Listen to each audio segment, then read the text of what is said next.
Hi guys, hope you are doing well. Today we are going to discuss one of the sharding strategies which is known as key-based sharding.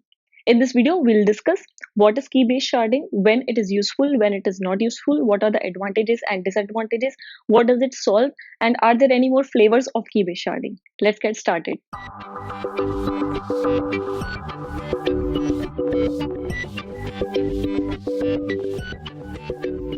Okay, we understood in sharding basic fundamentals video that we have to divide our data so that it could be stored on different physical machines, and we have to partition the data logically as well as physically so that we can scale out the databases, right?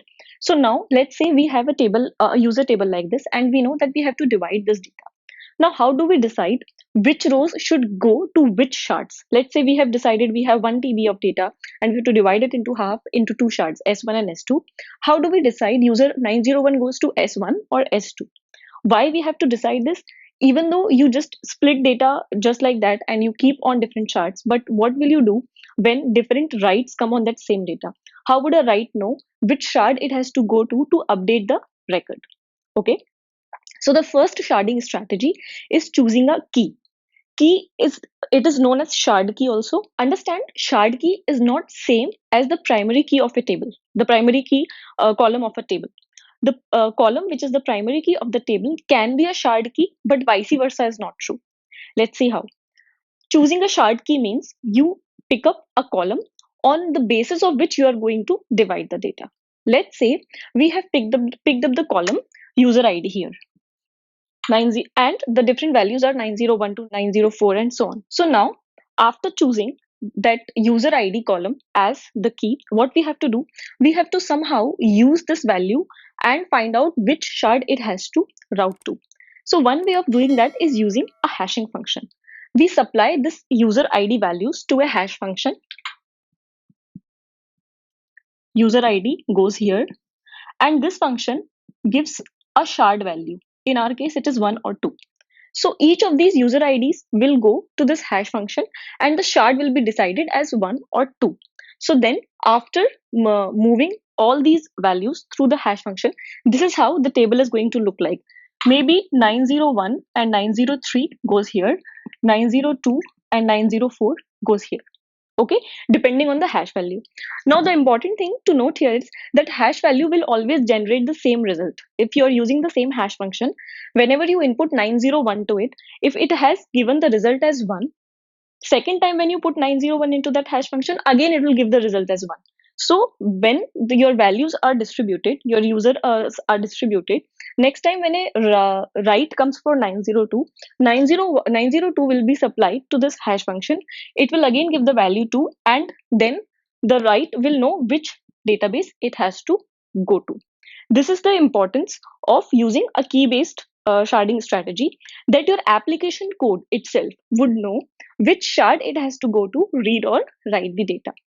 Now, this is called algorithmic sharding, the one that we have discussed in previous video, because in your algorithm, in your application code itself, there is a hashing function which exactly knows where the data has to be routed to. We are not saving anywhere this information that 901 is on 1 and 902 is on 2. We are just calculating it on the go. Now, what are the advantages of this strategy? The first and foremost, and I think the most important advantage, is that your data is evenly distributed. If you think about a hash function for which we have decided that the value has to be fall in a range of 1 to 2, and if we have 4 shards, let's say the hash value has to be 1, 2, 3 or 4. If you supply 10,000 rows to it, it will divide those 10,000 rows among these 4 shards. So basically, every shard that you have will have same amount of data. 100 rows will be divided into 25, 25, 25, and so on and so forth. The importance of this, or the advantage of having evenly distributed data, is that all your machines are handling definite load. They know what kind of load will be there. It's not like that one shard is getting a lot of load, right? Now, that is the advantage part.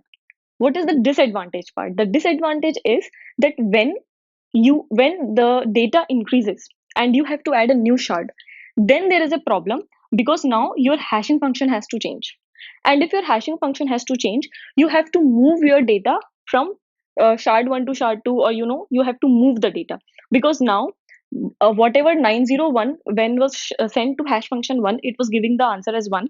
But when you improve your change your hash function, because now you have more number of shards, 901's output after this hash function is not going to be 1. It can be 2, it can be 3.